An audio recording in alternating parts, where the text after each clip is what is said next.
Reaction lang, uso sa love team yung usapang fan service. Kayo as love team and friends talaga, hanggang saan yung kaya nyo ibigay in terms of fan service?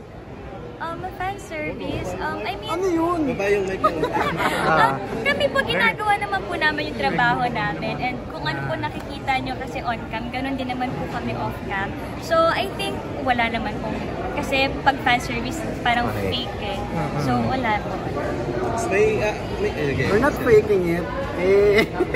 Seth, ano, in one word, paano mo i-describe talaga yung relasyon nyo ngayon ni Seth? Ay, ni Francine. Relasyon mo sa sarili. Sa sarili mo. Ano na ba yung close na? Level up na ba, di ba? Parang status na. Siyempre naman siguro naman sa technical na pinagsamahan. Mas level up or na mas comfortable na ba now? Kasi I interviewed you before, medyo ilang pa kayo kasi nga parang fresh yung combination eh. So parang ngayon kasi parang naglilin ka na sa shoulder ni Chin, may mga ganun lang galaw. Baka niya na unti yung mic. Siguro, aminin na natin, maging totoo naman tayo. Araw-araw naman po siguro, nag-i-improve naman po yung samahan namin.